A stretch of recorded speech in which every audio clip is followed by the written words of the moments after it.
from downtown Detroit. Local 4 News at noon starts now.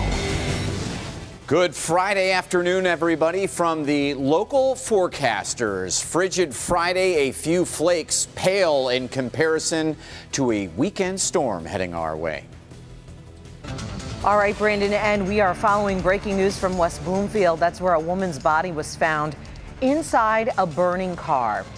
Early this morning, police responded to a car fire behind an elementary school on Long Lake Road. When the flames were put out, they made that gruesome discovery. Sean Lay is live in West Bloomfield right now, where police are searching for evidence. Sean?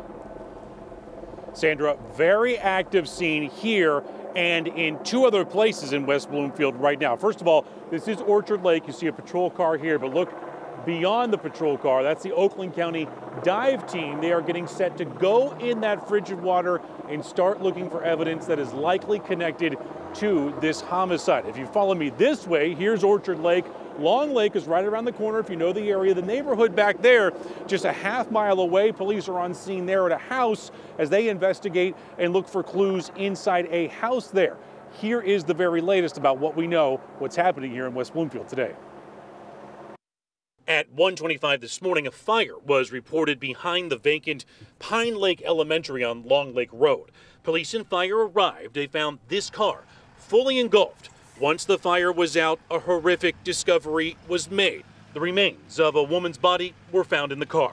It's an unfortunate incident, and obviously be very mindful that, someone probably later today will be receiving some very sad and unfortunate news about one of their family members or friends. An autopsy was conducted on those remains this morning. Dental records were needed to make a positive identification. Police are confident they know who the victim is.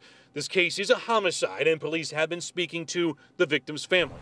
Police spent the morning questioning 2 people of interest. That's brought West Bloomfield police to this home on Shorecrest Drive near Long Lake. Evidence technicians spending hours inside the home collecting evidence. Young people and adults could be seen coming and going. Police say they actually made contact with one of the people being questioned overnight. A patrolman spotting one of them not far from here, not long before the fire. Police backtracked and then came to this home. All right, back here live at Orchard Lake. Let's give you a bird's eye view from Sky 4. What you're looking at, the big white RV there, that's the Oakland County Sheriff's Office. That's their command center. The smaller white van is the dive team. Again, some activity here as they prepare to go in the water. They are not in the water yet. Here's why they're here. On normal patrol, an officer came through here around midnight this morning, and there was one person here. That is the person of interest that's still at the police department being questioned. They thought it was strange that someone would be here at midnight in the dark, in the cold, and then when they started putting things together, they tracked that person back down to his house about a half-mile from here. That person's still being held. He's being held on an open warrant out of Detroit. He has not been charged with anything as of yet. We had mentioned there was a second person, Sandra, also being questioned all morning long. We saw him be released into the custody of an adult. He is about 18 years old, and he was returned right back to that house that is being searched right now. So one person has been released pending further investigation. A second person is being questioned right now. That is the very latest from West Bloomfield. Sandra will continue to follow through on this and speak with the police chief here to get the very latest throughout the afternoon. Back to you. All right. Thank you so much, Sean. And obviously, as we get updates, we'll also post them to clickondetroit.com as well.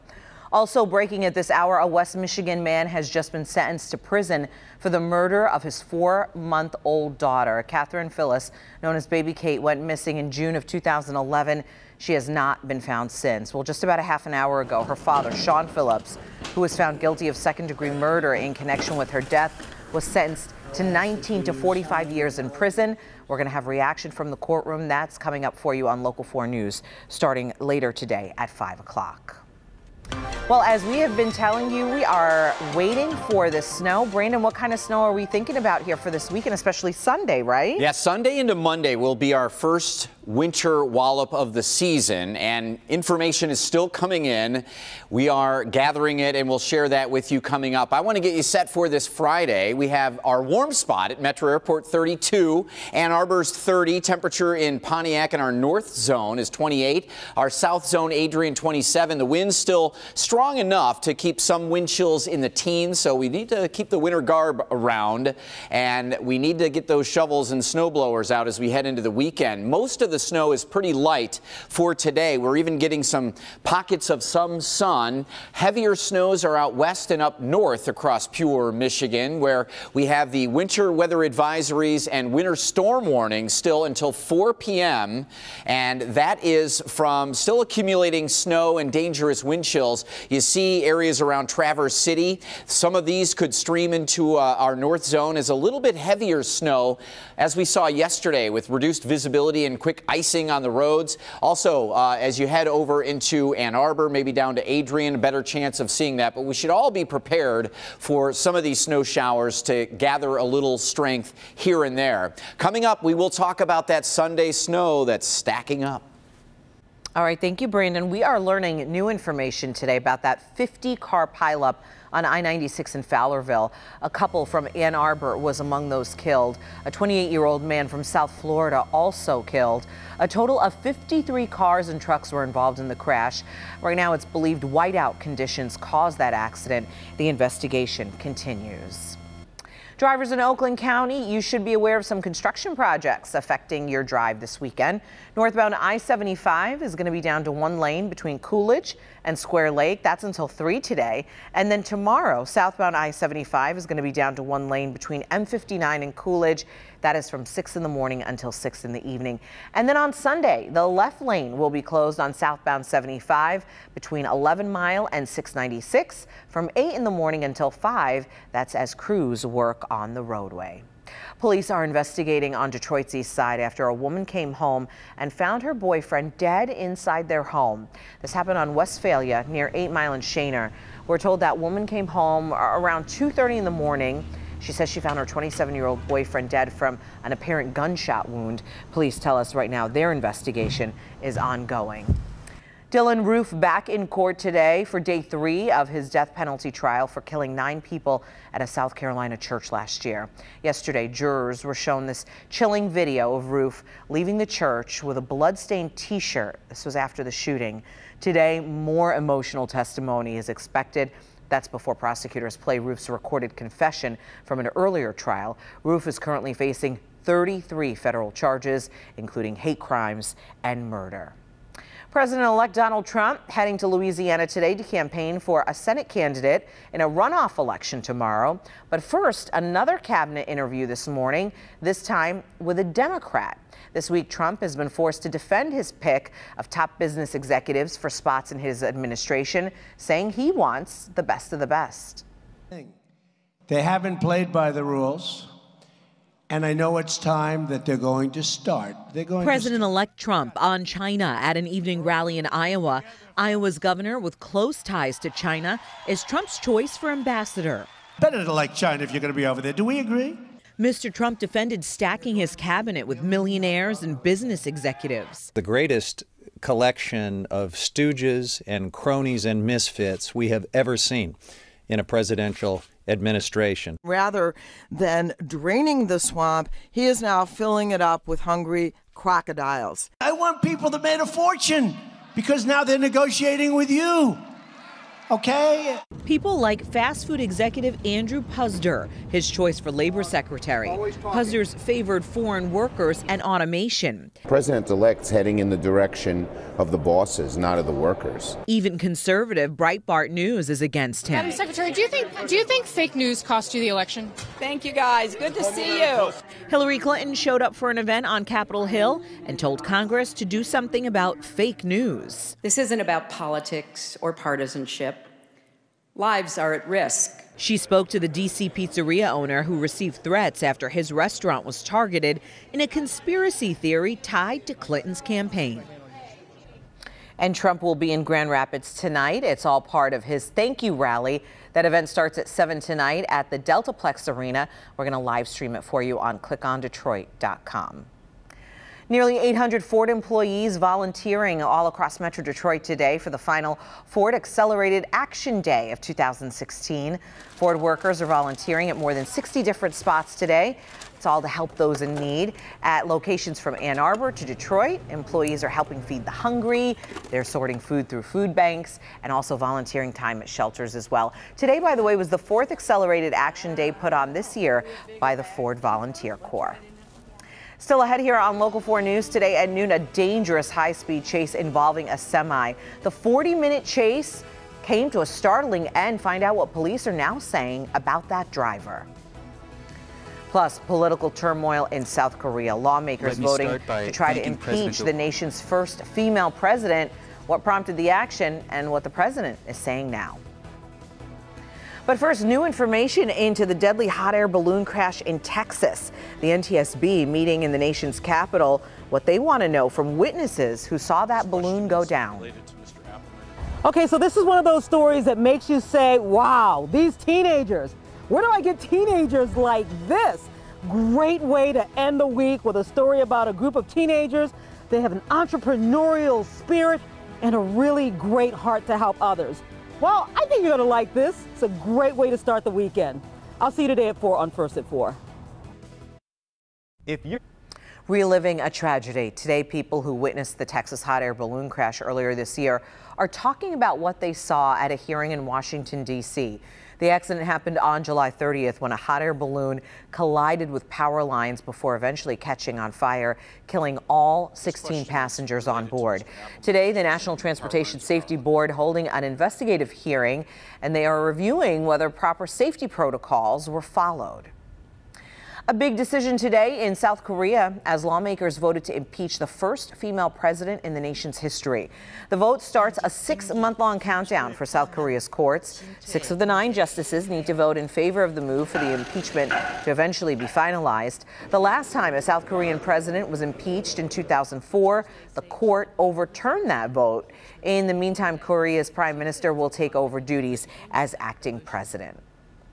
In Washington state, a man is now in jail after leading police on a pretty wild high-speed chase in a semi. The driver reached speeds as high as 70 miles an hour. This was on city streets as police tried to chase him down. The 40-minute chase eventually ended when the driver crashed right into a yard and destroyed a woman's car. He's now facing a very long list of charges.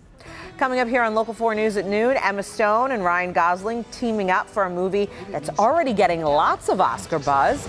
We have your box office preview coming up. Brandon?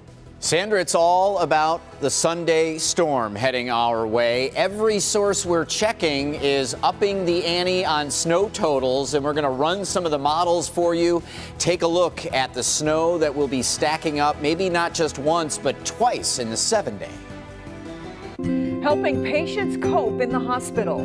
It just really helps me to just get through the day. It's one visitor to their room they will always welcome. I don't have any needles. I don't have anything that I'm going to hurt them with. See what's distracting these patients, reducing their stress and anxiety. This is the only way I can really get out, like how I feel about stuff. Tonight at 11.